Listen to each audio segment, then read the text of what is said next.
Silakan Bu Rus.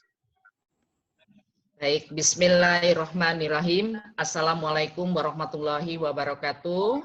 Waalaikumsalam. Alhamdulillahirabbil alamin wassalatu wassalamu ala asyrofil anbiya'i wal mursalin sayyidina wa maulana Muhammadin wa ala alihi washabihi ajmain. Amma ba'du.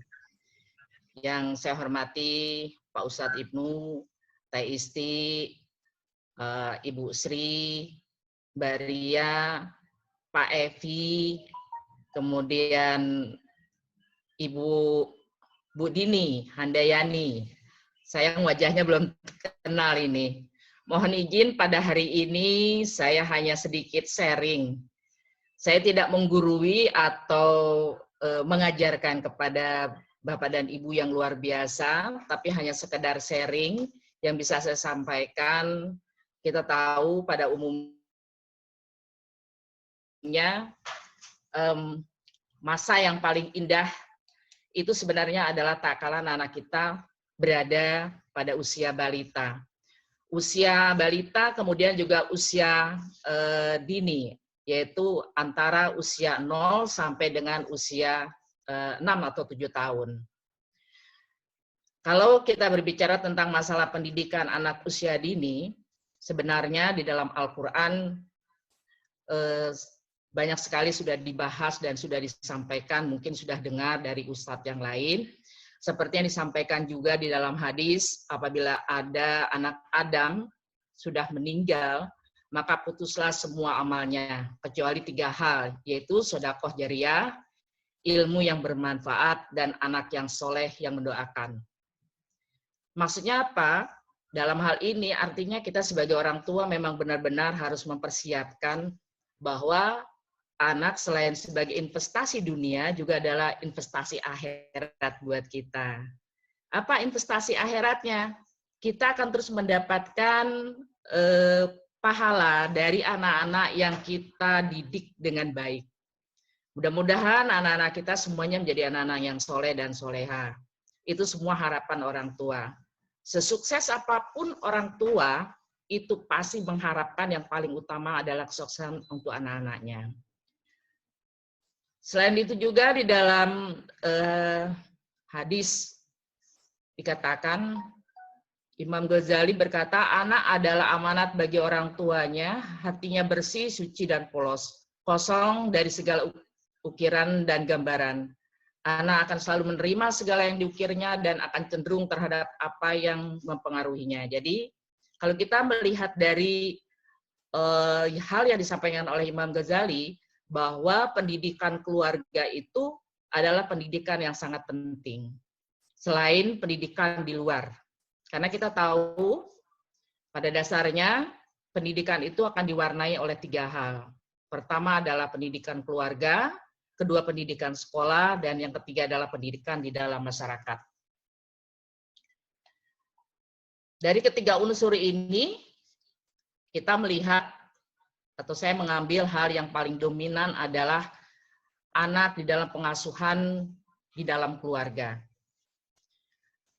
Seperti yang disampaikan oleh pakar pendidikan, oleh Bapak Ki Hajar Dewantoro, yang semboyannya berbunyi, Tutwuri Handayani, memberi kebebasan yang luas selama tidak membahayakan anak. Ketika kita memberikan pengajaran kepada seorang anak, ketika mereka masih kecil, biasanya kita lebih banyak khawatir dia akan luka secara fisik. Aduh jangan naik, aduh jangan itu, aduh, jangan. Nah, seperti itu. Padahal masa-masa ketika mereka masih balita, itu adalah masa mengeksplorasi. Di sini peran kita, seperti yang dikatakan oleh Ki Hajar Dewantoro, adalah memberi kebebasan yang luas, tetapi tidak membahayakan. Artinya kita tetap mengawasi, tapi kita juga bisa memberikan kepada mereka untuk mengeksplor lingkungan yang ada di sekitarnya. Nah, selain itu juga kita memberikan kemerdekaan, kesukarelaan kita, demokrasi, toleransi, ketertiban, kedamaian, kesesuaian, dan sebagainya. Nah, kadang-kadang di sini, mohon maaf, saya sendiri sebagai orang tua kadang-kadang merasa harus protektif dengan anak kita. Karena kita khawatir yang tadi secara fisik tadi yang kita lihatnya. Padahal pendidikan itu bukan hanya dari fisik, tapi juga dari non-fisik. Contoh kalau anak sering diberikan batasan, jadi kemerdekaan itu akan merasa dia tidak bebas, merasa dia, wah kalau nggak ada mama tuh kayaknya, aduh dunia ini jadi merdeka begitu. Nah kadang-kadang kalau orang tuanya tidak ada di tempat dia merasa bebas. Kenapa? Karena kita terlalu protektif. Nah ada juga mungkin kalau seandainya kita lihat, terutama karena saya juga sebagai seorang guru melihat anak itu kalau seandainya di rumah ada anak-anak yang di rumah itu dia kalau keluar dari rumahnya itu merasa dia bebas begitu. Kalau masuk ke rumah ada perasaan tertekan. Ini artinya apa? Bahwa dia perasaan bebasnya atau perasaan kemerdekaannya itu merasa tertekan apabila di rumah. Nah, oleh sebab itu berikan kepada mereka rumah itu sebagai tempat mereka merasa aman. Aman dari segala hal, tetapi juga aman yang terkendali. Di sini juga ada kita ajarkan toleransi, kita ajarkan ketertiban, kita ajarkan kedamaian, kesesuaian, dan keadaan yang menghindari dari perintah paksaan. Nah, jadi hal-hal seperti ini barangkali secara tidak langsung kita kadang-kadang kurang kita sadari. Sebenarnya keluarga adalah tempat yang paling penting dalam mendidik anak. Itu menurut pakar Martin Luther King menyampaikan seperti itu. Ya, keluarga adalah pihak yang paling penting dalam mendidik anak. Di dalam Al-Qur'an juga demikian dikatakan bahwa anak akan tumbuh lebih baik apabila keluarga itu memberikan pendidikan yang baik, seperti memberikan teladan, contoh, dan sebagainya. Kalau kita hanya sekedar, ayo belajar, ayo ini, ayo itu, tapi kita tidak memberikan contoh yang maksimal atau memberikan contoh teladan yang baik, itu biasanya anak akan antara perbuatan dengan omongan itu nggak nyambung. Contoh kita bilang, ayo kita pegang dagu. Nah, pegang dagumu, tapi kita pegang kepala. Kira-kira dia nggak akan megang apa? Megang kepalanya, bukan megang dagunya gitu. Nah, jadi antara perbuatan dengan ucapan kita itu tidak sama. Nah, jadi ini akan membingungkan mereka. Kemudian lingkungan membentuk pola pikir, itu yang dikatakan oleh John Locke. Kita tahu Kartika ini kalau saya amati adalah lingkungan yang sangat luar biasa. Kenapa? Ingin sekali. Saya ingin mendambakan bahwa anak-anak yang ada di Kartika mempunyai orang tua yang banyak. Artinya orang tua yang banyak bagaimana? Semua kita, warga Kartika ini saling sayang menyayangi, saling memberikan bantuan, saling menghargai, dan juga memberikan arahan kepada anak-anak kita dengan baik. Jadi kalau kita melihat anak orang lain bermain di rumah kita, itu bukan anak orang lain, itu adalah anak kita, bagian dari kita. Nah, paling tidak dengan kesadaran seperti ini, di dalam komplek Kartika ini menganggap bahwa anak-anak yang ada di dalam Kartika, kita semua yang ada di dalam sini saling menjaga satu dengan yang lain. Oleh sebab itu pemerintah memberikan membentuk kampung ramah anak, atau sekarang itu dengan terkenalnya adalah sekolah ramah anak. Kenapa sampai demikian dibuat? Karena lingkungan yang ramah anak akan membentuk pribadi anak yang positif, membentuk pribadi anak yang maksimal nanti ketika dia dewasa. Anak-anak yang terbentuk dari lingkungan yang tidak positif, dengan lingkungan yang penuh dengan kekerasan, penuh dengan hal-hal yang tidak diinginkan, dan sebagainya, itu akan menjadikan anak-anak yang tidak sehat secara psikis. Kalau fisik mungkin iya, tetapi psikisnya tidak sehat. Oleh sebab itu, pemerintah juga sudah menguatkan atau membuat satu kebijakan dengan kampung ramah anak atau sekolah ramah anak. Kampung ramah anak ini sebenarnya kita bisa bangun di Kartika ini. Ya, salah satunya itu tadi kita harus menempatkan mindset kita, harus kita rubah bahwa anak-anak yang ada di lingkungan Kartika ini adalah anak kita bersama. Dalam arti kata kita harus menyayangi dia, menghargai dia, memberikan pengarahan, menjaga mereka dari hal-hal yang membuat mereka mungkin celaka secara fisik, atau mungkin hal-hal yang tidak layak dia lakukan untuk mencegah mereka melakukan hal-hal yang tidak baik. Barangkali seperti itu. Jadi jangan sampai kalau ada anak melakukan suatu hal yang tidak baik, kita marah-marah, kita omelin sampai dan sebagainya, peran hal itu tidak akan menjadi sehat gitu. Nah, dengan adanya demikian, anak itu merasa aman berada di lingkungan Kartika ini. Kalau mereka masih bermain pada masanya waktu belajar, mereka paling tidak ada yang memberikan nasihat. Nah, ayo sekarang pulang bareng-bareng. Ayo mandi, siapkan sebentar lagi sudah mau maghrib, sebentar lagi udah mau apa atau bagaimana. Paling tidak kita sebagai warga yang ada di Kartika ini memberikan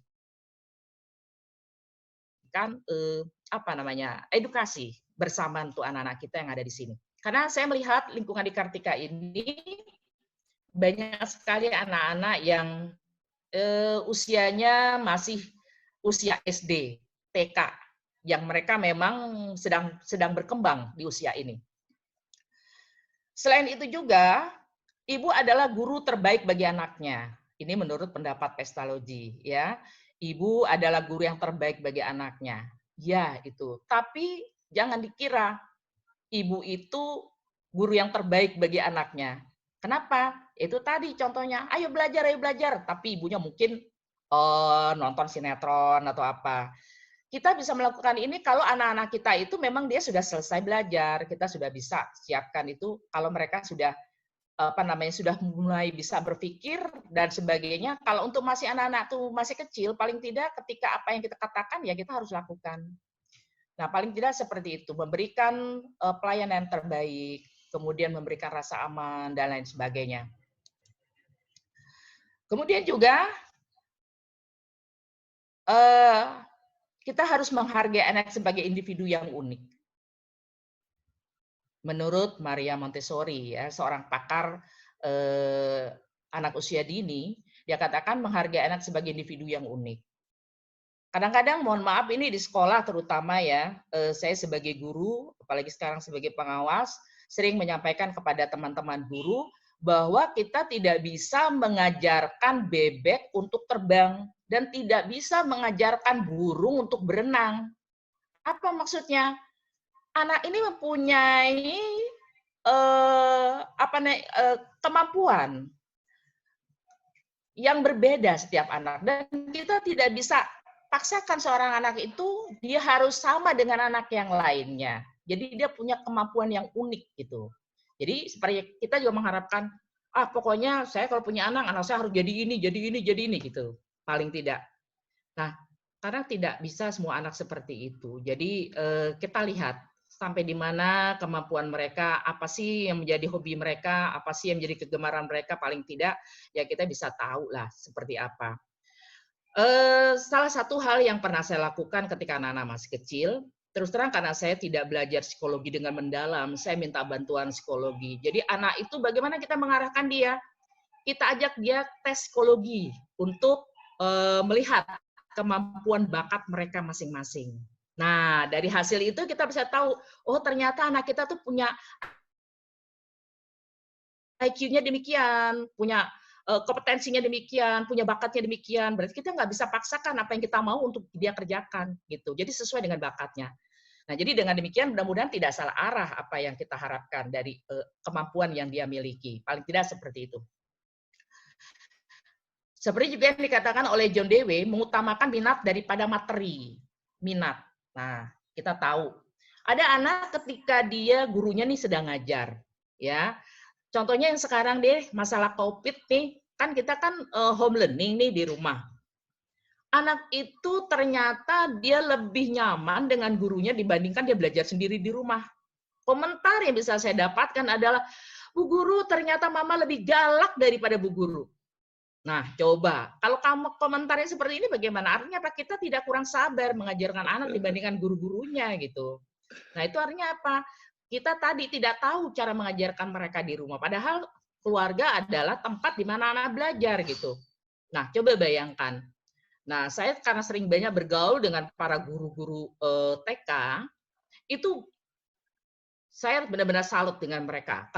Kalau dengan guru SD kebanyakan kan mereka sekarang sudah diambil alih gaji mereka dengan Pemda dengan adanya bantuan upah di bawah minimum. Kalau guru TK itu nggak ada, semuanya digaji oleh yayasan. Kalau kita kalau Bapak dan Ibu mau tahu, gaji guru TK itu kisarannya antara 500.000 sampai dengan 2,5 juta. Coba bayangin, itu mendidik anak-anak kita yang masih balita, yang mereka perlu perhatian luar biasa. Betul. Nah, jadi oleh sebab itu, kadang-kadang saya juga sampaikan kepada guru-guru, luar biasa memberikan penghargaan kepada mereka, dengan sabarnya mereka juga membantu pendidikan untuk anak-anak. Oleh sebab itu, kita sebagai orang tua, jangan sampai anak kita tadi bilang, "Oh, mama tuh lebih galak ternyata dari bu guru kalau ngajar," gitu. Jadi jangan sampai seperti itu. Yang harusnya mereka lebih nyaman di rumah belajar dengan kita gitu. Nah seperti itu. Mudah-mudahan ibu-ibu di Kartika Residen ini anaknya nggak seperti itu ya, mendengar mamanya lebih galak ngajarnya dibandingkan dengan bu gurunya di sekolah gitu. Lebih enak deh belajar dengan bu guru di sekolah daripada belajar dengan mama di rumah ngomel dulu. Nah, tapi memang kita tidak sadari bahwa kita bersikap seperti itu sebagai orang tua. Karena anak lebih mendengar gurunya dibandingkan dengan orang tuanya. Contoh, anak saya, padahal dia tahu mamanya guru. Tapi kalau kalian dinasehatin, dia bilang, orang kata bu guru nggak seperti ini. Nggak seperti itu, Mah. Mama sih nggak tahu sih, ini kata bu guru tuh begini. Sampai saya bilang, ini mama juga guru. Iya, tapi kata bu gurunya bukan begitu, Mah. Gitu. Jadi, dia lebih banyak mendengar gurunya memang daripada orang tuanya sendiri. Gitu. Nah, oleh sebab itu bagaimana peran kita di rumah juga sebagai guru yang baik bagi mereka gitu. Nah, ini yang harus kita juga sadari sebagai orang tua. Kemudian seorang pakar yang paling sangat terkenal dengan multiple intelligence itu mengatakan bahwa anak memiliki kecerdasan jamak.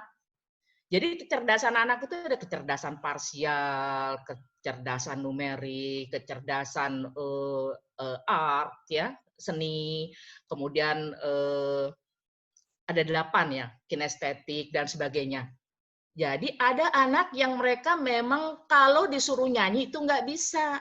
Jadi jangan kita paksain, ayo dong nyanyi, ayo dong gitu, nggak bisa dia. Tapi kalau dia suruh menghitung angka-angka di papan tulis dia pinter. Nah, ada juga yang dia matematikanya itu nggak bisa sama sekali. Tapi suruh nyanyi bisa, suruh menggambar dia bisa, berani berbicara. Nah, jadi kita nggak bisa memaksakan anak ini dengan kecerdasan masing-masingnya itu tadi untuk kita paksakan menjadi apa yang kita inginkan gitu. Nah, kita juga harus menyadari hal seperti itu. Anak adalah generasi penerus keluarga dan sekaligus penerus bangsa. Kita sadar tidak sadar, kita adalah generasi tahun 40. Kalau saya bukan 40 lagi, saya udah generasi 60 ya. Udah mau pensiun nih sebentar lagi. Anak-anak kita udah bukan, anak-anak kami udah bukan anak-anak kecil lagi, tapi udah anak-anak dewasa yang sebentar lagi udah punya cucu. Mungkin harus udah punya cucu, tapi sekarang belum punya cucu. Insya Allah mudah-mudahan sebentar lagi. Doakan. Nah, anak adalah generasi penerus keluarga dan sekaligus penerus bangsa. Jadi berharap kita mempersiapkan mereka dengan sebaik mungkin menjadi harapan keluarga. Kita selalu berdoa untuk mereka menjadi anak yang terbaik begitu. Setiap anak bersifat unik dengan potensi yang berbeda, memiliki kelebihan dan bakat serta minat yang berbeda. Tadi sudah kita bicarakan itu. Pendidikan anak merupakan upaya peningkatan potensi anak agar berkembang secara optimal. Jadi harapan saya kita mulai menyadari bahwa terutama bagi ibu-ibu yang masih punya anak-anak kecil. Halo Bu Sari. Iya.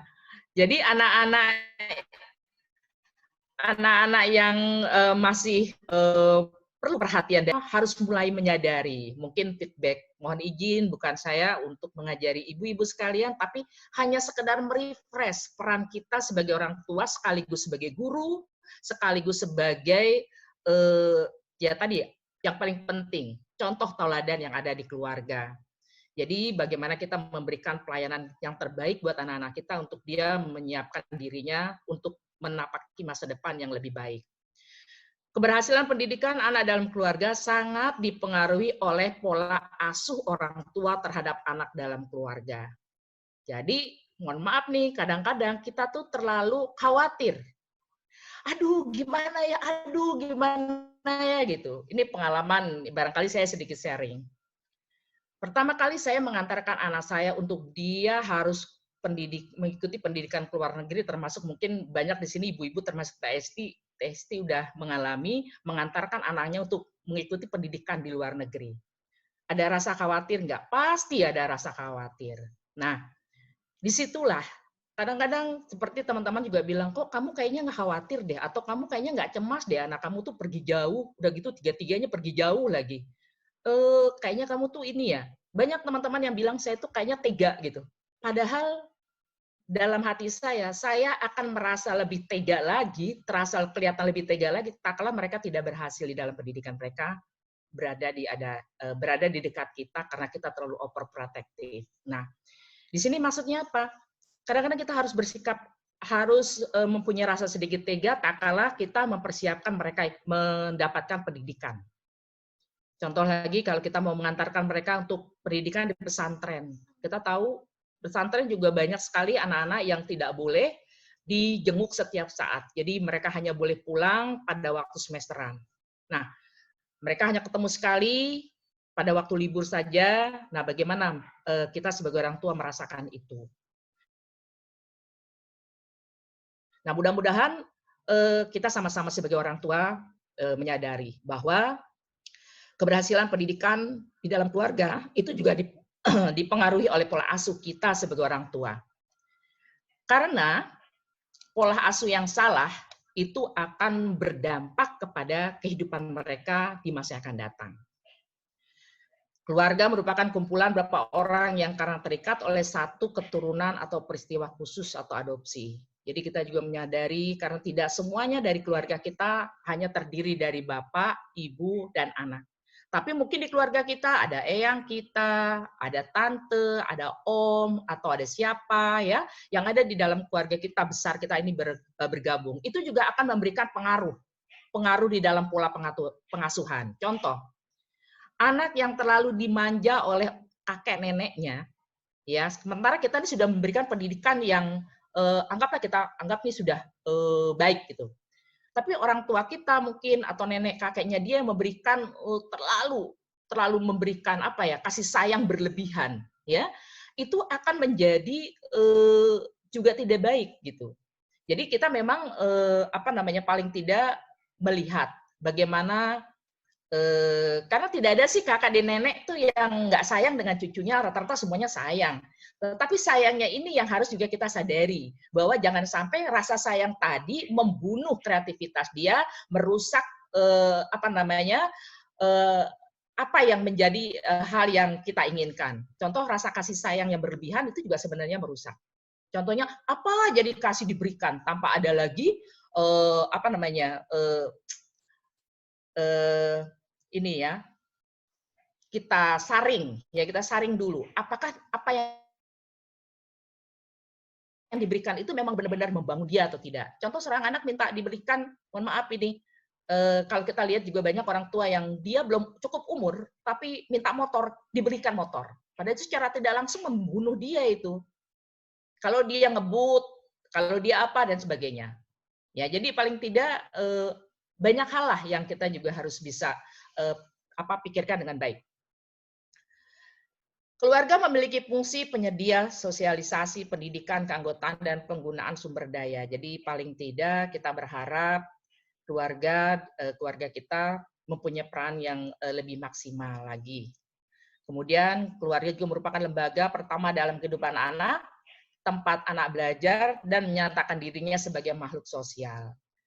Kalau kita sering mengajak anak untuk dia melakukan satu kegiatan sosial, jadi kalau ada contoh ada pengemis atau kita memberikan bantuan, jangan kita langsung yang beri. Kalau bisa anak kita yang kita, ayo nak, adik tolong kasihkan kepada pengemis itu atau kepada ini supaya dia juga bisa tahu bahwa dia dibiasakan untuk juga memberi.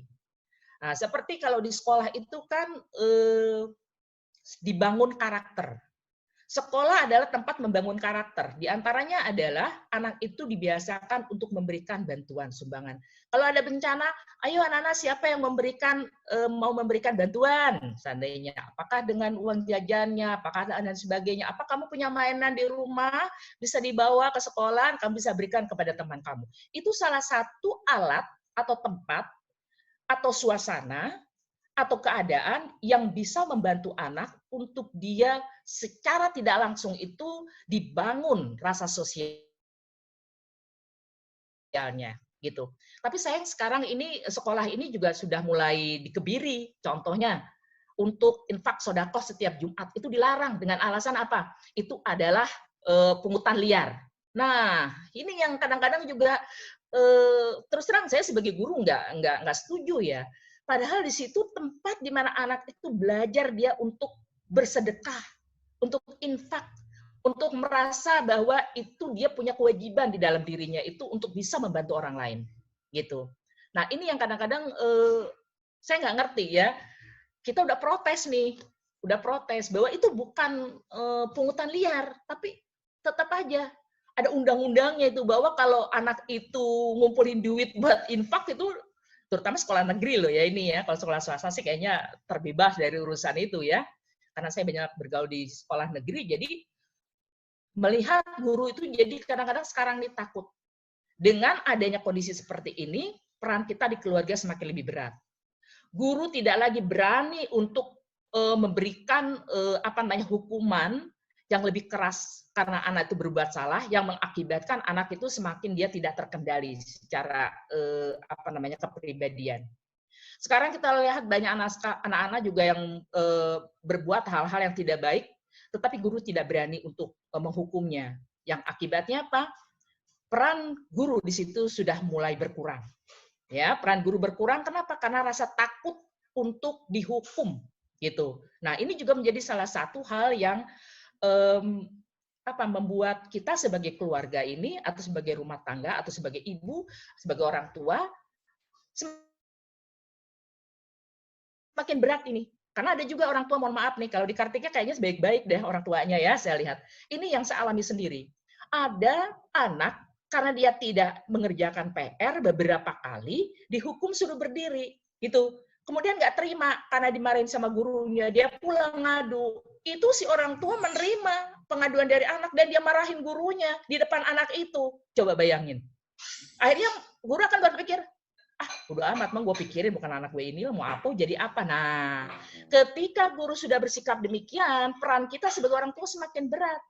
Bagaimana untuk menegakkan hal-hal yang tadi seharusnya dikerjakan oleh guru, sekarang harus dikerjakan oleh orang tua, gitu. Nah, jadi oleh sebab itulah kita sekarang ini saat-saat sekarang, apalagi sekarang lagi masa COVID ya, ini benar-benar sekarang sangat dituntut super ekstra sebagai guru, sebagai orang tua, sebagai role model yang baik gitu. Jangan lagi sampai kedengaran lagi, mama ternyata lebih galak dari bu guru ngajarnya. Nah itu jangan sampai itu begitu anak kita bilang. Ya, mama tuh nggak sabaran gitu. Nah jadi ke depan kita menyadari hal seperti itu. Keluarga memberikan dasar pembentukan tingkah laku, watak, moral, pendidikan. Jadi tapi tidak harus. Jadi dari penelitian seperti ini. Contoh, kalau seandainya mungkin ibu-ibu mendengar tentang kasus remaja yang membunuh anak tetangganya, ya, dia dengan tidak merasa ada beban menyampaikan bahwa saya sudah membunuh si Anu, saya masukin mayatnya ke dalam lemari. Coba bayangkan, anak SMP itu punya pikiran seperti itu, ternyata itu dipengaruhi dari apa? Itu salah satu dari latar belakang kondisi keluarganya yang tidak bagus juga mendidik dia, dan dia mengalami depresi karena dia mengalami tekanan psikologis. Nah, jadi paling tidak dengan kondisi keluarga yang harmonis dan sebagainya itu akan membantu anak-anak kita tumbuh dengan baik. Saya mengalami banyak sekali hal di sekolah ya, kasus perceraian di mana anak yang tadinya dia bertolak belakang 360 derajat. Jadi sering marah, sering memukul temannya, sering dia tidak mau mengerjakan apa-apa, itu bertolak belakang dari ketika keluarganya itu harmonis. Nah, oleh sebab itu, bagaimana peran kita sebagai orang tua di rumah mempersiapkan kondisi lingkungan di keluarga ini tadi, jangan sampai mempengaruhi secara psikologis anak-anak kita. Ya, pengasuhan merupakan suatu proses interaksi antara ayah dan ibu serta anak dalam lingkungan masyarakat. Nah, kalau anak kita balita itu dia paling dominan sekali karena dia berada dengan keluarga itu paling banyak waktunya dibandingkan di sekolah dan di luar lingkungan. Oleh sebab itu kita berusaha semaksimal mungkin untuk memberikan yang terbaik. Pengasuhan orang tua kepada anak dilakukan sejak anak tersebut siap menjadi dewasa. Jadi dari kita mengandung dia sampai dia dewasa, sampai mungkin dia juga berumah tangga, tanggung jawab kita tidak akan berkurang. Terus, tapi juga kita jangan dominan, ya seperti itu paling tidak. Perkembangan anak dipengaruhi 3 hal, yaitu latar belakang sejarah psikologi orang tua, konteks sosial yang mendukung, dan karakteristik siswa, karakteristik anak. Nah, anak mempunyai karakteristik. Kalau dari gaya belajar, ini ada 3 nih. Gaya belajar adalah audio visual. Gaya belajar audio, gaya belajar visual saja. Ya, kemudian gaya belajar gabungan dari itu. Jadi kalau ada anak yang kalau diterangin sama gurunya itu diterangin dengan hanya penjelasan, ada yang dia cepat menangkap, itu adalah gaya belajar audio. Anak nggak akan bisa menangkap belajar kalau gurunya nggak pakai peraga, nggak pakai alat peraga, nggak melakukan percobaan. Nah, itu berarti gaya belajarnya adalah visual, praktek.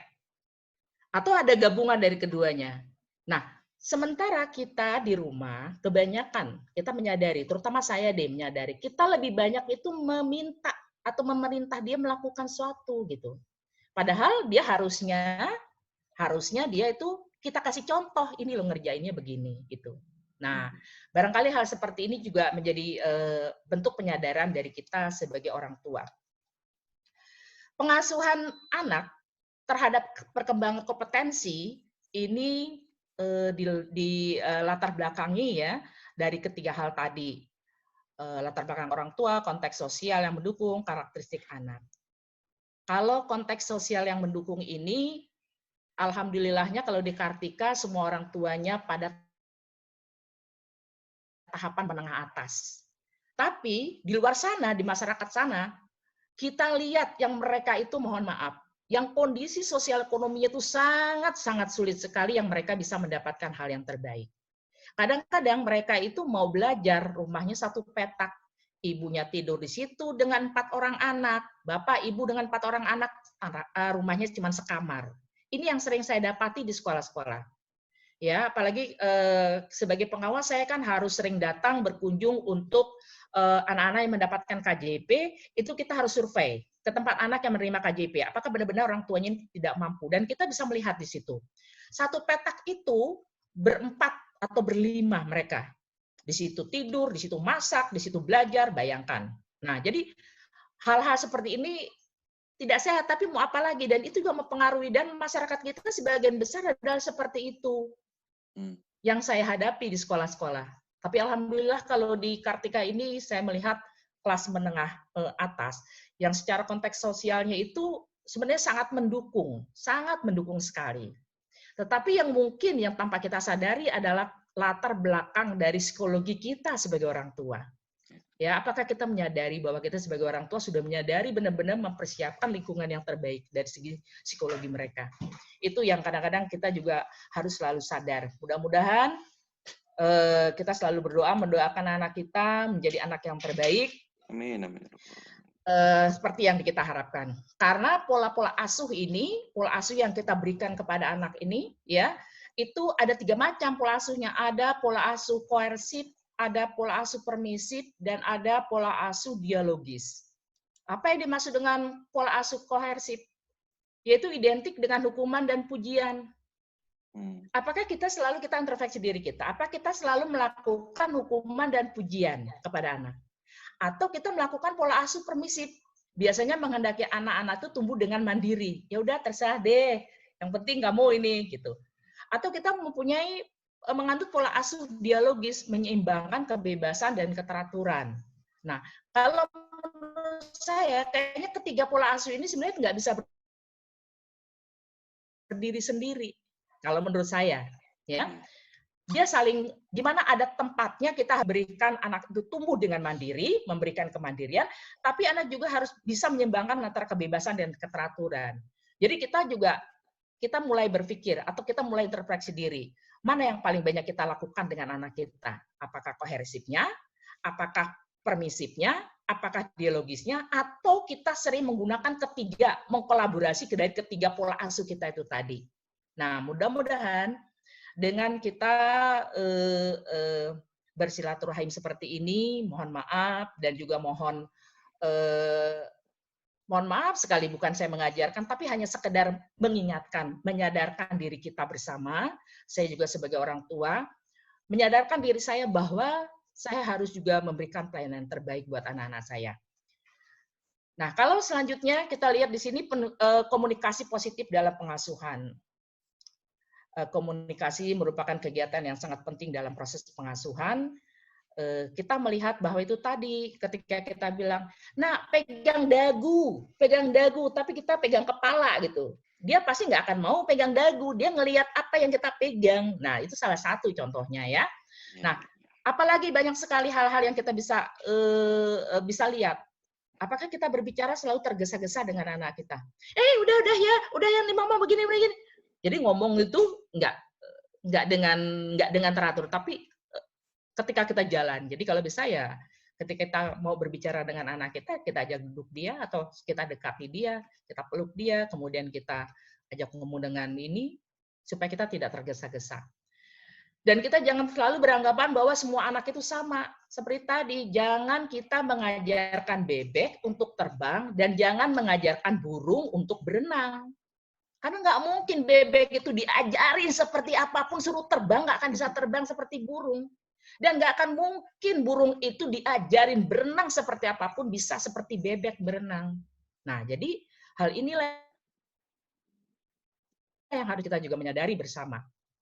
Kemudian kita harus bisa membaca bahasa tubuh anak. Ada anak yang dia tidak berani berkomunikasi dengan bahasa, dengan lisan, tapi dengan perilaku. Contoh, ada nggak anak yang dia kalau marah gitu dengan bahasa tubuhnya dia menunjukkan bahwa dia marah. Nah, kita harus peka tuh di situ.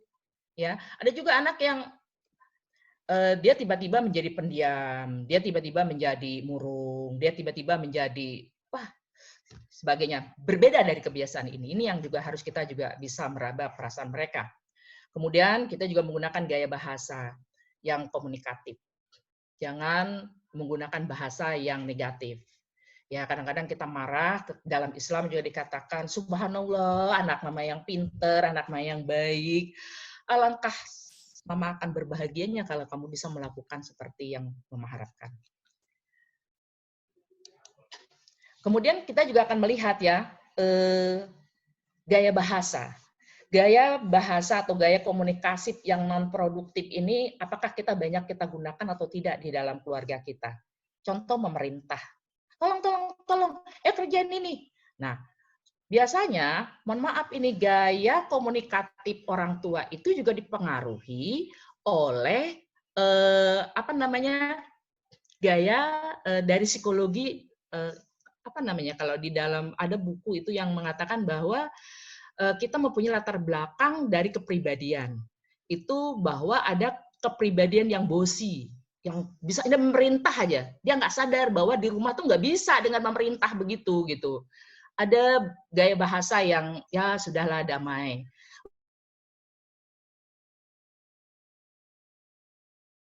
Udah deh terserah nggak apa-apa dia asal kamu jangan. Ada juga gaya bahasa yang cuek gitu. Nah kita termasuk yang mana ini? Ya. Kemudian meremehkan, jangan sampai kita meremehkan anak kita, mengancam, menyindir, menghibur itu bagus. Menyalahkan, membandingkan. Nah, ini yang paling sering ini adalah menyalahkan dan membandingkan. Kalau di sekolah itu kita sebagai orang tua kadang-kadang saya sendiri suka nggak sadar ini. Nah, dengan adanya begini, jadi saya harus mulai menyadarkan diri saya bahwa saya harus mempunyai kesadaran diri bahwa saya nggak boleh membandingkan antara satu anak dengan anak yang lain. kamu sih, coba lihat itu kakakmu, dia begini, dia begitu. Itu sudah membandingkan. Padahal itu nggak boleh. Itu akan menjadi traumatik bagi mereka gitu ya. Mencap atau melabel. Jadi jangan sampai kamu nakal. Nah itu juga makanya di sekolah saya selalu sampaikan kepada guru-guru, jangan pernah juga ngomong seperti itu. Kamu sih begini, kamu begitu, melabel dia apa bandel dan sebagainya. Ini jangan contoh si Rio yang anaknya bandel. Nah itu udah melabeling anak. Kalau dia sudah dilabeli seperti itu, udah susah sekali untuk dia bisa berubah seperti itu. Kemudian gaya menasehati, membohongi. Nah, yang terutama yang membohongi ini, ya. Jadi hati-hati nih kalau punya janji dengan anak, jangan sampai tidak ditepati gitu ya. Jadi kalau kita mau memberikan satu janji, kita harus ukur apakah emang kita bisa menepati atau tidak gitu ya. Kemudian mengkritik. Nah, gaya komunikatif negatif non produktif ini yang tadi sudah saya sampaikan, paling tidak kadang-kadang itu kita nggak sadar apakah kita sudah melakukan itu atau tidak, ya. Padahal cara komunikatif yang positif itu adalah mendengar aktif. Tujuannya adalah membangun hubungan sosial yang hangat antara anak dan orang tua sehingga meningkatkan berdasarkan emosi gitu. Kita harus bangun seperti itu. Caranya adalah membangun kepercayaan diri pada anak. Jadi kalau kita mau ngomong, kita harus bangun dulu rasa kepercayaan diri dia, menatap mata anak. Jadi jangan sampai kita ngomong membelakangi dia atau kita ngomong bersebelahan. Jadi kalau bisa kita berbicara berhadapan mata dengan dia, menatap mata dia. Kemudian orang tua akan menjadi cermin yang memantulkan perasaan anak dengan menggunakan kata-kata seperti kita dengarkan, kemudian terus bagaimana maunya adik, terus maunya kamu bagaimana. Jadi kita bangun dia, kita ajak dia untuk dia berpikir apa yang kita harapkan. Kemudian kalau seandainya kita berkomunikasi dan ada hal yang kita tak jelas ya, oh begitu. Kemudian apa lagi sih yang kamu rasakan? Lalu, nah, jadi kita gunakan bahasa-bahasa yang untuk selalu membangkitkan dia, untuk dia akhirnya menemukan sendiri apa sih yang sebenarnya mama itu tidak suka dari apa yang sebenarnya sudah kita lakukan gitu. Nah, membangun itu tidak mudah. Kita perlu belajar agar kita bisa berkomunikasi dengan lebih baik. Ketika kita berkomunikasi dengan anak, ada pesan diri yang harus kita sampaikan. Orang tua perlu menyebutkan perasaan yang timbul, perilaku yang anak mengganggu, yang mengakibatkan perilaku tersebut kita menjadi sedih. Contoh, mama jadi khawatir deh kalau kamu nggak belajar nanti nggak naik kelas. Jadi jangan sampaikan dulu, kalau kamu nggak belajar kamu nggak naik kelas, jangan. Jadi sampaikan dulu perasaan kita, nak. Mama sangat sedih sekali kalau kamu itu nggak naik kelas, tidak naik kelas karena kamu tidak belajar. Atau mama akan merasa sangat lelah, kecapean kalau kamu nggak bisa beresin mainan-mainan sudah kamu mainkan tadi. Kembalikan kepada tempatnya. Jadi pesan diri ini, perasaan kita ini harus diketahui oleh anak kita. Jangan sampai kita juga menutup, biarin aja dia nggak perlu tahu. Padahal itu penting juga, dia biar tahu bahwa perasaan kita itu terhadap dia seperti apa kalau dia bersikap tidak baik gitu. Itu juga harus perlu disampaikan kepada mereka. Tapi jangan tiba-tiba selalu ngomong yang ya pada tempatnya lah, kita bisa mengukur situasi yang ada. Ada beberapa cara untuk berbicara dengan anak. Cari perhatian anak sebelum berbicara padanya. Seperti tadi, panggil namanya. Kita panggil anak kita dulu dengan namanya dia, kemudian kita ajak, kemudian kita fokus, kita tatap matanya, baru kita berbicara. Kemudian berkomunikasi dengan pandangan mata sejajar. Itu jauh lebih positif. Sayang anak bukan berarti harus memenuhi segala kemauan anak, tetapi berusaha sebaik-baiknya memenuhi kebutuhan anak. Jadi ingat itu, jadi kita bukan berarti kalau semua anak kebutuhannya itu kita penuhin, segala yang dia mau itu dia kasih, tidak sesuai dengan kebutuhan, itu bukan berarti kita sayang kepada mereka. Saya tahu ibu-ibu di sini orang tua yang luar biasa sekali. Dan saya terus terang merasa nyaman sekali berada di Kartika dengan lingkungan yang luar biasa. Terima kasih kepada ibu-ibu semua yang sudah menjadi tetangga saya, dan Allah sudah mempertemukan kita dalam satu lingkungan keluarga di Komplek Kartika ini, di mana kita saling berbagi, di mana kita saling memberikan saling mendoakan, di mana juga kita saling sharing dan juga saling mengawasi anak-anak kita. Semoga mudah-mudahan dengan kondisi keluarga-keluarga yang ada di Kartika, dari tetangga-tetangga yang luar biasa ini, Allah memberikan rahmat dan berkahnya buat kita semua. Dan kita diberi kesehatan dan jadikan anak-anak kita anak-anak yang soleh. Anak-anak yang diberkahi oleh Allah. Karena di situ dikatakan, hai orang-orang beriman, peliharalah dirimu dan keluargamu dari api neraka yang bahan bakarnya adalah manusia dan batu. Penjaganya malaikat yang kasar, keras, dan tidak mendurhakai Allah terhadap apa yang diperintahnya kepada mereka dan selalu mengerjakan apa yang diperintahkan. Jadi artinya, tak kala kita mempersiapkan anak-anak kita menjadi anak-anak yang harapan kita, anak-anak yang soleh dan soleha, anak-anak yang akan membahagiakan kita sebagai orang tua dan juga akan mendapatkan rahmat dan berkah serta ridho dari Allah Subhanahu wa taala. Saya mengucapkan terima kasih dan mohon maaf apabila dari apa yang sudah saya sampaikan banyak yang tidak berkenan. Hari ini saya hanya sekedar sharing dari pengalaman sebagai orang tua yang saya tahu ibu dan bapak semua yang ada di Kartika ini adalah orang tua yang luar biasa dan hebat. Semoga kita bisa menjadi di mata anak-anak kita menjadi orang tua yang memberikan pelayanan yang terbaik buat anak-anak kita. Itu saja barangkali. Terima kasih. Wabillahi taufiq wal hidayah. Wassalamualaikum warahmatullahi wabarakatuh. Waalaikumsalam.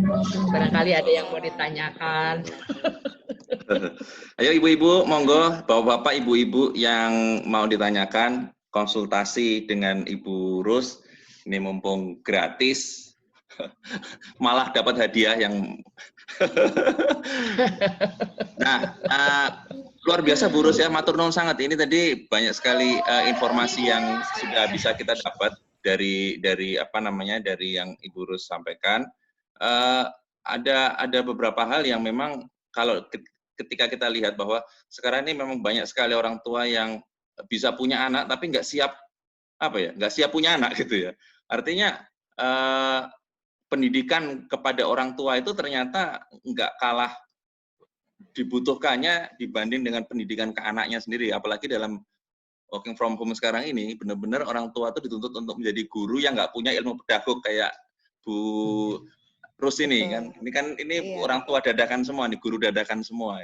Iya, Nah, ini mungkin Ibu Bu Rus punya tips singkat ya, walaupun ini kayak kopi instan, ini cepet-cepetan aja ini gitu. Bagaimana sih kira-kira menjadi orang tua yang kira-kira kita harus bisa mendampingi anak, minimal menggantikan guru-guru yang ada di sekolah walaupun nggak akan bisa seperti mereka ya. Itu yang pertama Bu. Yang kedua ini bukti bahwa anak-anak sekarang ini kayaknya pendidikannya itu lebih banyak di pendidikan formal dibanding yang Ibu sampaikan tadi tentang psikologisnya, sehingga banyak orang yang usia biologisnya jauh melebihi usia psikologisnya, Ibu ya. Orang yang udah gede tetapi kayaknya masih suka sesuatu yang seperti di anak kecil gitu ya. Padahal kalau Imam Syafi'i dulu umur 17 tahun saja dia sudah punya pengajian gitu. Karena memang kedewasaannya itu psikologisnya jauh melebihi dari usia biologisnya. Nah, itu aja Bu Rus. Jadi pertama ini untuk orang tua dadakan ini gimana caranya gitu ya. Kalau Bu Sari mau menambahkan juga boleh, monggo. Kita sama-sama senior. Ada sedikit sih dari Pak Ibnu yang tadi nomor 1 itu, Bu. Oke, silakan. Saya tampung dulu pertanyaan Pak Ibnu ya. Silakan Bu Sari. Waalaikumsalam Bu Sari. Bener tuh kata Pak Ibnu, salah satunya yang tadi guru dadakan. Soalnya kan kita tahu standarisasi sekolah-sekolah kan berbeda ya Bu ya. Saya banyak banget lihat sepupu-sepupu ponakan-ponakan yang ini sekolah perlunya ini, yang ini sekolah standarisasinya ini, yang ini sedang. Jadi kan semua kan berbeda ya Bu. Nah kita juga nggak ada bekal untuk sebenarnya kayak misalnya kita mau ngajarin gitu ya, tadi yang Ibu Rus bilang di sekolah gini, kita lihat di Google dong Bu, orang kita nggak ada pengetahuan kita bedalah levelnya. Kita lihat di Google caranya begini. Oh, caranya bukan begitu, Bu. Padahal sebetulnya hasilnya sama gitu.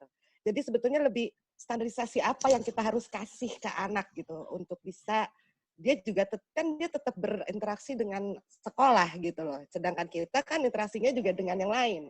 Jadi kan sebetulnya enggak kadang-kadang saya ngajarinnya pakai standarisasi bank. Habis saya taunya cara bank begini gitu kan. Oke. Sampai bapaknya bilang, kamu mau ngajarin anak apa mau bikin skripsi? Gitu. Bingung juga gitu kan Bu ya. Jadi benar kata Pak Ibnu tadi gitu loh. Standarisasinya itu kita ya perlu informasi-informasi lah gitu untuk jadi guru dadakan basically gitu. Itu aja sih. Ya. Kasih. Oke. Baik, terima kasih Pak Ibnu pertanyaannya dengan Bu Sari. Sebenarnya bukan hanya Pak Ibnu dan Bu Sari aja nih yang bertanya tentang masalah gimana sih selama work from home ini atau home learning ini berjalan pada masa pandemi COVID ini di rumah. Kan sekarang anak-anak pada belajar di rumah ya, dengan diminta dari sekolah, mereka belajar di rumah. Sebenarnya kalau kita menyadari bahwa tanggung jawab pendidikan yang terbesar itu adalah sebenarnya di keluarga. Jadi kalau kita baca presentasinya atau kita buka presentasinya, anak itu presentasi terbesarnya adalah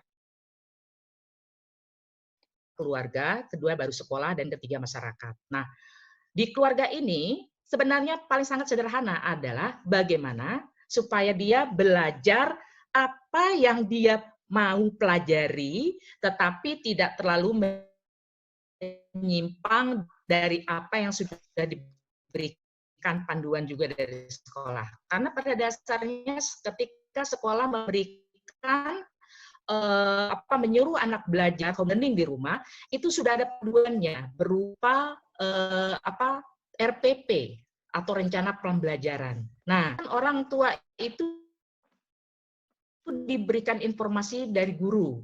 Itu melalui WA, bisa juga melalui video call, atau juga melalui seperti ini acara menggunakan Zoom meeting, itu sebenarnya sudah ada panduan materi yang disampaikan. Hanya kembali lagi, memang orang tua tidak bisa cara mengajarnya seperti guru di sekolah. Ajak dia belajar dengan cara yang menyenangkan.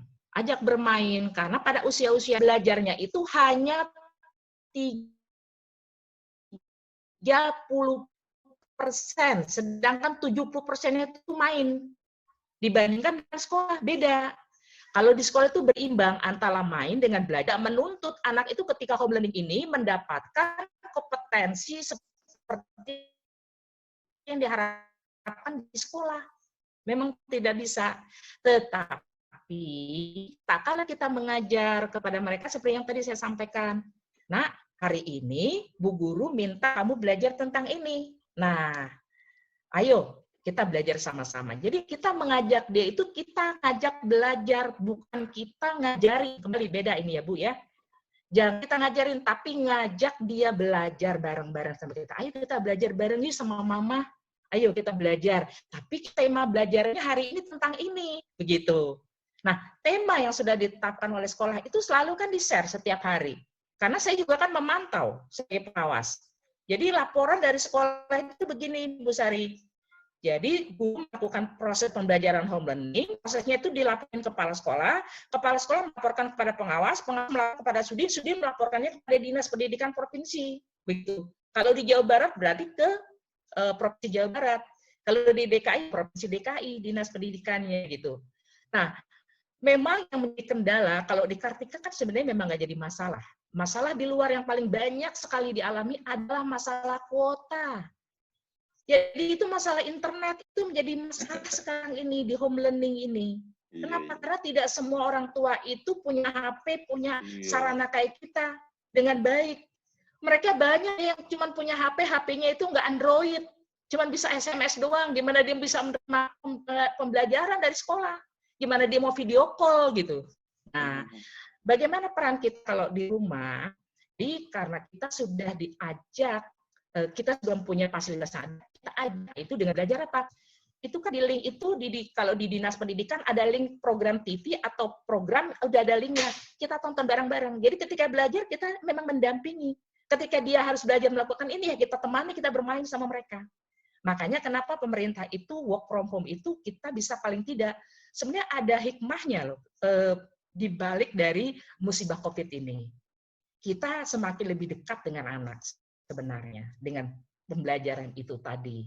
Ya, yang penting adalah bagaimana kita mau mengajak dia belajar dengan senang hati. Jangan sampai tadi menyuruh, memerintah, kemudian mendikte, itu tadi jangan lalu memaksakan. Kalau memang anak sudah tidak suka, tidak belajar, ya kita memang harus memutar otak kita bagaimana dia bisa belajar dengan baik. Gitu. Tapi bukan maksimal yang kita minta, tapi bagaimana dia belajar itu dengan menyenangkan, gitu. Ya, karena di sini pada masanya kegiatan homeschooling pada masa COVID ini memang tidak dituntut kompetensi memang. Tetapi bagaimana anak merasa senang belajar di rumah bersama orang tuanya. Itu yang menjadi tujuan dari Kementerian Pendidikan sebenarnya. Mendekatkan kita sebagai orang tua dengan anak. Sebenarnya ada hikmahnya sebenarnya. Coba berapa jam sih kita bisa nemenin anak kalau kita lagi kerja? Nggak banyak kita. Tetapi dengan adanya gini paling tidak ada waktu yang lebih banyak kita bisa bersama mereka. Gitu. Nah, barangkali itu yang sedikit bisa saya sampaikan, karena saya yakin juga pada dasarnya, saya yakin orang tua punya strategi yang lebih baik. Barangkali itu Bu Sari, Pak Ibnu, karena tadi seperti yang saya katakan tadi, banyak para pakar juga mengatakan bahwa anak itu unik, ya. Kita nggak bisa mendikte, nggak bisa memaksakan maunya kita ke dia, tapi ayo kita bangun bersama, belajar dengan anak-anak. Barangkali itu yang bisa disampaikan. Terima kasih. Barangkali ada lagi yang mau ditanyakan. Terima kasih, Bu. Ayo barangkali monggo. Sama-sama. Ada lagi ibu-ibu, bapak. Ini kalau ini kebetulan di komplek kita juga tidak ada, mungkin udah jam 4. Oh iya, jam 3. Iya, nanti aduh kolaknya nggak mateng nanti kalau kelamaan. Bu, itu nyun sewu. Kalau materi presentasinya boleh di-share gitu, Bu? Ya. Kayaknya ada yang minta juga nih, Bu. Oh, boleh. Bisa ya, Bu ya. Nanti aja nanti saya kasih. Boleh, nanti saya kirim lewat. Terus mau nanya ini Dos, ya, dikit satu lagi. Lewat PA ya. Oh, Ibu, ya baik, Bu. Oh, boleh. Bu Sari, silakan, Bu. Tapi jadinya Silakan. ekspektasi guru ke orang tua murid nggak besar-besar banget kan ya, Bu? Kita kan stres loh, Bu. Iya. Maksudnya tadi bagus banget sih Ibu Rus udah bilang memang presentasi terbesar itu kan memang di sekolah. Jadi kita sebagai orang tua ya support dengan ngajak belajar, maksudnya bukan mengajar gitu ya.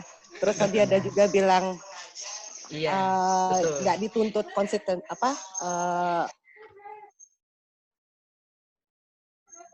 ininya lah, maksudnya intinya ekspektasinya kan nggak sama kompetensinya nggak maksimal. Jadi tuntutannya nggak terlalu, karena kan kita juga sebagai guru ya ibu kan juga belajar tinggi dengan segala untuk mengajar setiap anak kan beda-beda gitu. Kita kan mungkin beda ininya lah gitu ya, ilmunya gitu. Jadi nggak terlalu besar kan ya Bu ya ekspektasinya ke guru ibu-ibu untuk bisa jadi anak seperti yang diminta dari sekolah gitu. Nggak kan ya Bu, kalau nggak aku stres Bu, aku harus belajar jadi guru ini. Nggak kan ya Bu ya, ekspektasinya nggak harus sama seperti anak Bu yang kayak sekolah gitu. Iya. Ya, terus silakan. Oke, jadi sebenarnya begini Bu Sari, pemerintah juga sebenarnya menyadari karena tidak semua orang tua mempunyai latar belakang pedagogik. Pedagogik itu, kedengaran suaranya? Agak putus-putus ini, Bu. Agak terputus. Halo, putus-putus ya. Okay. Iya.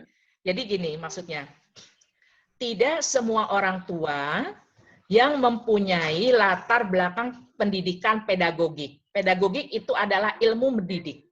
Ya, karena tidak semua orang tua murid itu juga guru, bukan. Tetapi di dalam Al-Qur'an dikatakan bahwa orang tua adalah pendidik yang utama, gitu. Jadi yang paling penting itu adalah tadi, selain kita juga berusaha, karena anak ini memiliki hati. Hati yang punya siapa? Yang punya Allah. Yang membalak-balikan hati itu siapa? Allah. Nah, salah satunya adalah ya kita banyak berdoa. Banyak berdoa, mudah-mudahan anak kita diberikan menjadi anak yang menjadi harapan yang kita harapkan itu tadi. Nah, peran kita tadi, yang penting ketika anak belajar di rumah adalah dia mau belajar dengan menyenangkan. Jangan sampai tadi ada bahasa, belajar di rumah ternyata bete, mama tuh lebih galak ternyata daripada bu guru. Jangan sampai begitu.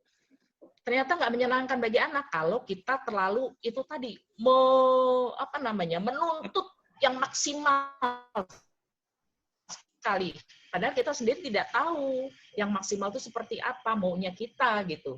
Nah, jadi oleh sebab itu ajaklah anak-anak kita belajar, yang penting menyenangkan. Karena sekolah juga sebenarnya menyadari, dinas pendidikan aja buktinya ujian sekarang ini kan lewat online itu kompetensi yang diukurnya pun tidak maksimal sebenarnya. Kalau kita berbicara kurikulum, kurikulum yang dituntut itu harusnya tingkat ketercapaiannya adalah 70%. Itu baru dikatakan berhasil. Seorang anak itu melewati kompetensi-kompetensi yang dituntut di dalam kurikulum. Tetapi ketika ujian seperti ini, nggak bisa terukur secara maksimal gitu. Jadi oleh sebab itu, kita sesuaikan. Yang penting anak mau belajar. Ada sesuatu hal yang dia dapat gitu. Jadi jangan sampai di rumah itu dia merasa boring. Justru bagaimana caranya kita mengajak dia itu belajar yang menyenangkan. Sama-sama kita bermain dengan dia. Nanti kapan-kapan akan saya kirim. Atau contoh di YouTube banyak loh sebenarnya. Gimana sih kita bermain dengan anak tapi dia belajar gitu secara tidak langsung. Nah inilah barangkali yang kesabaran mungkin barangkali yang dituntut oleh kita sebagai orang tua ketika kita menghadapi anak kita belajar di rumah. Terus terang kita sebagai orang tua kadang-kadang juga lupa sabarnya itu kayak gimana gitu ya, ngadepin anak-anak kita sendiri gitu. Kita suka lupa, terutama saya juga gitu juga. Astagfirullahaladzim, harusnya nggak boleh begitu gitu. Kita baru sadar. Asal cepat-cepat sadar, kemudian kita perbaiki. Barangkali itu Bu Sari yang bisa sampaikan, karena di Dinas Pendidikan sendiri pun target pencapaian kurikulum itu tidak sama seperti kala belum terjadinya wabah COVID ini. Jadi yang tadinya targetnya 70%, mungkin kita 30-40% aja tercapai itu udah alhamdulillah banget. Udah bagus gitu. Lega Bu, terus lega. Lega. Kirain harus sama hasilnya sama kayak di sekolah. Enggak ya Bu? Enggak begitu Bu Sari. Percayalah, pemerintah juga menyadari dengan keterbatasan yang ada. Gitu. Karena banyak sekali keluhan yang disampaikan kepada gubernur. Kemarin itu ketika kita mengadakan dialog, kan kita ada rapat koordinasi. Kalau kami rapat koordinasi itu kan dengan Dinas Pendidikan itu langsung itu para pengawas itu kan info-info yang kita dapatkan banyak banget gitu. Keluhan dari orang tua sampai WA gubernur, sampai SMS, sampai telepon gubernur, ini gimana nih, begini. Nah, oleh sebab itu, kita juga menyampaikan kepada guru-guru, jangan terlalu besar menuntut orang tua melakukan seperti guru mengajar di sekolah, gitu. Kita juga menyampaikan begitu kepada guru-guru juga. Barangkali itu yang bisa saya sampaikan. Baik, Ibu. Terima kasih sekali untuk pemaparannya. Masya Allah, Alhamdulillah.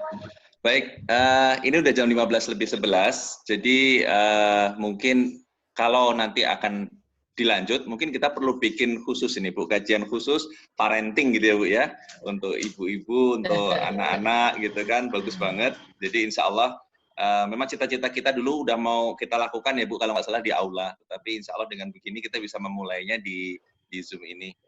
Dan perlu diketahui bahwa ini adalah kajian terakhir kita di bulan Ramadan. Insya Allah apa yang kita kaji pada kesempatan selama Ramadan ini, khususnya di 20 hari terakhir ini, kita bisa mendapatkan ilmu dan kita juga mendapatkan keberkahan dari mendapatkan atau mencari ilmu itu sendiri.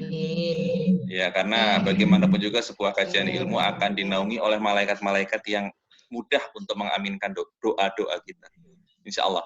Baik, Ibu, terima kasih sekali kepada ibu-ibu yang juga sudah hadir, kemudian bapak-bapak yang juga sudah hadir di sini. Mungkin ada beberapa pertanyaan juga nanti lewat WA. Kemudian itu tadi Bu, slide-nya kalau mungkin bisa bisa di-share juga. Baik, nanti saya kirim lewat WA ya. Baik Ibu, baik. Baik, terima kasih sekali Bu, Ibu dan semua. Kami juga mengucapkan mohon maaf lahir dan batin. Ini nggak terasa. Sebentar lagi kita akan Lebaran, ya, insya Allah puasa kita hari ini lebih bermakna daripada puasa-puasa sebelumnya, dan insya Allah kita bisa berjumpa lagi dengan Ramadan yang akan datang. Amin. Silakan Bu Isti, mau ditutup atau ada sesuatu yang mau disampaikan, silakan Bu Isti. Tadi ada request dari Bu Sari mau foto dulu katanya Pak. Kok aku lagi? Malu deh. Foto bareng katanya, coba kameranya bisa di-on mungkin. Ada Mbak Pipi tuh, udah ada Mbak Pipi. Kalau yang nggak bisa, Mbak Dini, lagi kerja ya Mbak Dini ya? Ayo kita foto sebentar ya, Bu Ibu. Mbak Sari, siap yuk. Tunggu gimana sih? Ira. Ya. Oh iya ya. Azan loh ini. Oh, Azan ya. Mana Mbak Sari? Hai. Ya, dan Teh Ira satu. Teh Iranya nggak ada ya, Teh Ira ya? Maria mana tuh? Assalamualaikum. Salam. Mungkin pakai kamera yang Mbak Sari nih yang bagus nih. Salam. Ada bisa print screen laptop nggak? Terus. Oke, siap. 1, 2, 3. Iya, udah. Alhamdulillah. Amin. Terima kasih semuanya. Terima kasih kepada ini nih fasilitator kita nih Pak Ibnu nih. Amin. Pak Ibnu, makasih Pak Ibnu. Amin, amin Bu, mohon doanya sama-sama Teh Isti. Terus. Ya, makasih guru semuanya, ibu-ibu juga yang udah menyempatkan untuk Sama-sama, terima kasih. Mohon maaf ya ibu-ibu yang soleha, bapak-bapak yang soleh. Mohon maaf lahir batin Amin, apabila amin. penyampaian ini banyak yang tidak Lahir berkenan. batin semua. Terima kasih Pak Ibu dan semuanya. Ya. Ya. Jadi sudah ditutup dengan doa kafaratul Belum. majelis belum Pak? Oh ya. Mari kita tutup dengan doa kafaratul majelis. Bismillahirrahmanirrahim. Subhanakallahumma wa bihamdika. Asyhadu an la ilaha illa anta astaghfiruka wa atubu ilaik. Wassalamualaikum warahmatullahi wabarakatuh. Waalaikumsalam Waalaikumsalam warahmatullahi wabarakatuh. Terima kasih. Terima kasih semua. Terus. Terima kasih. Ya, Mbak Mbak Ira. Pipi. Mbak Sari.